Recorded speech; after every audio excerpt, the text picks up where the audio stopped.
प्रेम से बोलिए स्वामी जी महाराज की जय। आज के दैनिक सत्संग में पूर्व की ही भांति आज भी कुछ वेद मंत्रों पे स्वामी जी महाराज के दिए हुए प्रवचन आपके बीच प्रस्तुत है, जिसका शीर्षक है संत भक्ति करवाता है। मनुष्य जीवन का लक्ष्य प्रभु प्राप्ति है। सृष्टि में 84 लाख योनियां हैं जो भोग योनियां हैं, अर्थात जो हमने पिछले जन्मों में कर्म कमाए हैं इनमें भोगते हैं। केवल मनुष्य योनि ही भोग योनि के साथ साथ योग योनि भी है। मनुष्य योनि में पिछले कर्म भोगने के साथ साथ प्रभु प्राप्ति भी कर सकते हैं, क्योंकि इस योनि में मनुष्य को विवेक प्राप्त है, जिससे वह यह निर्णय कर सकता है कि उसके लिए क्या अच्छा है और क्या बुरा है। एक बार निर्णय कर लेने के बाद मनुष्य उस पर चलने के लिए स्वतंत्र है। अन्य योनियों में यह स्वतंत्रता नहीं है, इसलिए मनुष्य योनि को योग योनि कहा है। मनुष्य योनि में आने के बाद देहधारी संत का मार्गदर्शन से ही हम प्रभु प्राप्ति साधना कर सकते हैं। आध्यात्मिक साधना भी एक प्रैक्टिकल साइंस है, जिसे हम किसी प्रभु प्राप्त योगी की देखरेख में ही कर सकते हैं। गुरुवाणी में कहा है, जिसका गृह तिन दिया ताला, कुंजी गुरुहत सौंपाई, कोटि उपाय करो नहीं बूझे, बिन सतगुरु शरणाई। इसी तरह के विचार अन्य सब धर्म पुस्तकों में भी प्रकट किए गए हैं। एक बात स्पष्ट है, अंधा अंधे को रास्ता दिखाएगा तो दोनों खड्ड में गिर जाएंगे। इसी तरह प्रभु प्राप्ति साधना करने के लिए हमें किसी प्रभु प्राप्त योगी संत की ही आवश्यकता है।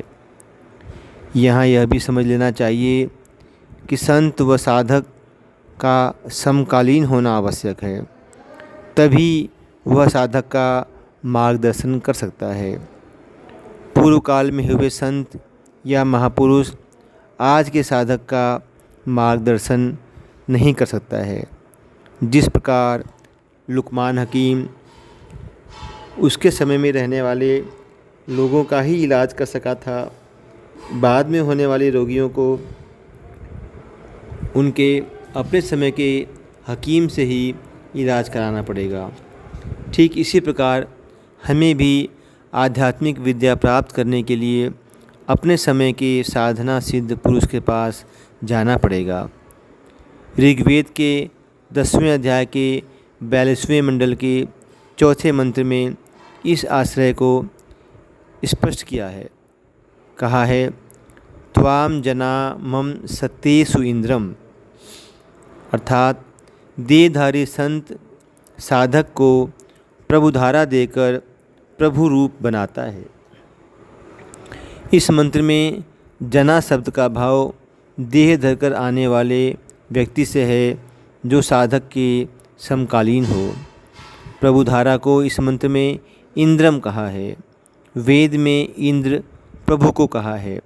साधना में प्राप्त होने वाली धाराएं प्रभु से प्रकट हैं, प्रभु के गुण कर्म स्वभाव वाली हैं, इसलिए इन्हें इंद्रम कहा है। त्या शब्द भी प्रभु के लिए आया है। वेद में साधक के साधना में प्रभु के सम्मुख होने के कारण साधक को प्रथम व्यक्ति और प्रभु को द्वितीय व्यक्ति कर संबोधित किया है। मम शब्द से साधक का बोध होता है। ऋषि ने इस मंत्र में अपने निज के अनुभव का वर्णन किया है। अतः इस मंत्र के साथ उल्लिखित ऋषि ही मंत्र का मंत्र दृष्टा ऋषि है, क्योंकि ऋग्वेद के हर एक मंत्र के साथ मंत्र दृष्टा ऋषि का नाम लिखा गया है।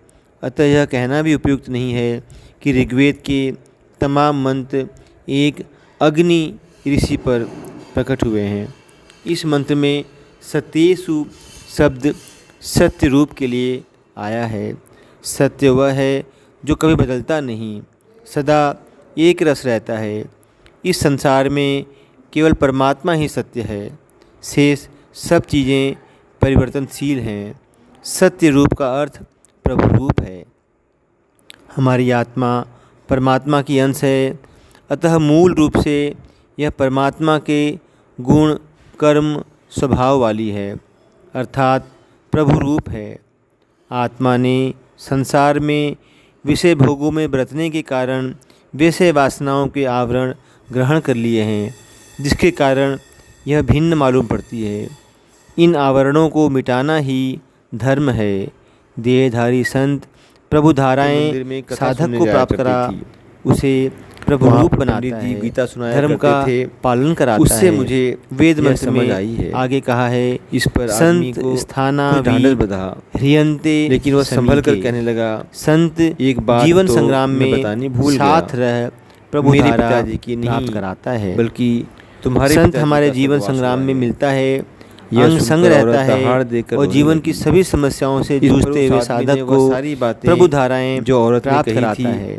कई विद्वानों का यह मत सांत्वना देनी चाहिए। प्रभु भक्ति संसार से दूर जाकर कहने लगी, जंगलों में करने की चीज है, यह तुम्हारा सही नहीं है, अच्छा नहीं। जीवन की समस्याओं से जूझते हुए ही प्रभु भक्ति मेरा यह उपदेश कहाँ है? तुमने ही तो एक बार एक घुड़सवार अपने घोड़े को पानी पिलाने के लिए जब तक के पास ले गया, गैरों से जैसे घुड़सवार घोड़े को पानी पिलाने लगा, लेकिन जब मेरे पर गुजर रही है आवाज़ सुनकर तो बिदक कर दूर हट गया। घुड़सवार ने इसी प्रकार किसान को बुद्धि के रहट बंद करने के लिए कहा। कोई भी किसान ने रास्ते पर रहट चलाना बंद कर दिया। ऋग्वेद में जैसे ही घुड़सवार घोड़े को पानी पिलाने के पास लाया, पानी चलना छठे मंत्र में ऋषिवार ने किसान को इसका रहट चलाने को कहा। रहट चलने पर आवाज़ सुनकर घोड़ा बिदक कर दूर खड़ा हो गया। संत हमें घुड़सवार धारा से कई बार नियंत्रित करता इस तरीके को दोहराया। इस मंत्र में उसे कोई सफलता नहीं मिली। वह सोचने लगा आध्यात्मिक मार्ग में, तभी किसान ने कहा प्रभु समान आचरण करता है, अगर पानी पिलाना है इसलिए तो इसे खटखट में संत पानी पिलाना पड़ेगा। इंद्र शब्द का प्रयोग हुआ है। कृपाल सिंह जी महाराज कहा करते थे साधक के लिए प्रभु की भक्ति वयम शब्द का प्रयोग जीवन संग्राम के झंझटों के बीच ही कर सकते हैं। यह प्रकट होता है जब झंझट खत्म हो जाएंगे इस मंत्र का, तो यह मन खाली हो जाएगा। एक नहीं, खाली मन शैतान का घर होता है। वेद अतः स्वतः प्रमाण ऐसी स्थिति में मन विषय भोगों में लंपट होने के कारण भक्ति मार्ग में रुकावट डालता है। जब संत हमारे साथ होता है तो वह हमें जीवन संग्राम में मन को वश कराकर प्रभु भक्ति कराता है। महाभारत में लड़ाई के मैदान में अर्जुन को योगीराज कृष्ण द्वारा विराट रूप दिखलाना और ज्योति व नाद और सोम की धाराएं प्रकट करना इसका स्पष्ट उदाहरण है। संत मन वश कराकर जीवन संग्राम में प्रभु भक्ति करवाता है। आगे कहा है, अत्रा भुजम क्रीडुते यो हविष्मान। संत साधना में प्रभु धारा दे तृप्ति करवाता है। साधक मन के साथ लगकर संसार में विषय वासनाओं में भटकता रहता है। इंद्रियां और मन विषय वासनाओं के दीवाने हैं, क्योंकि मन ने विषय वासनाओं का योग किया है और उसके संस्कार मन पर बने हैं, इसलिए मन दौड़कर विषय वासनाओं में जाता है। संत प्रभु धारा देकर आत्मा को मन से अलग करता है और मन की वासनाओं को प्रभु धारा से नष्ट करता है। जिस प्रकार औषधि से शरीर पर चिपटी बीमारियां दूर हो जाती हैं, इसी प्रकार प्रभु धारा रूपी औषधि से मन की वासनाएं मिट जाती हैं। इस तरह प्रभु धाराएं आत्मा को तृप्ति देती हैं और मन के विकार मिटाती हैं। सूर सख्य वष्ठी नह असुनवत। महान संत मित्रवत मुझे सुखधारा प्राप्त कराता है। क्योंकि संत प्रभु के गुणवाला होने के कारण शक्तिवान है, अतः उसे सूर कहा है। जब जीव अपने कर्मों के कारण संसार में दुखी हो जाता है तो परमात्मा जीव पर दया कर संत को उसके कल्याण के लिए भेजता है। संत का कार्य जीव का कल्याण करना है। क्योंकि परमात्मा ने संत को इसी कार्य के लिए भेजा है, इसलिए संत के इस कार्य को सख्य या मित्रता कहा है। मित्र का कार्य मित्र का भला करना होता है। संत यह कार्य प्रभु धारा देकर कराता है। प्रभु धाराओं का कार्य वासना मिटाना है। साधक को गलत रास्ते पर चलने से रोकना है, सही मार्ग पर चलने की प्रेरणा देना है, सत्य ज्ञान देना है और उसे तृप्ति प्राप्त कराना है। और इन सब कार्यों से साधक को सुख प्राप्त होता है। अतः प्रभु धाराओं को सुख धारा कहा गया है। संत साधक को प्रभु धाराओं से आनंद की प्राप्ति कराता है। प्रेम से बोलिए स्वामी जी महाराज की जय। तो इस प्रकार आज के दैनिक सत्संग में भी वेद के मंत्रों द्वारा स्वामी जी ने हम सबके सामने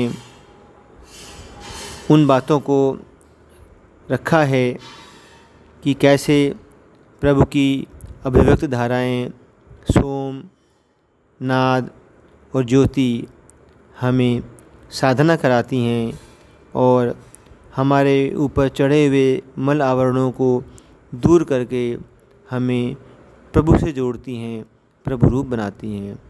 प्रेम से बोलिए स्वामी जी महाराज की जय।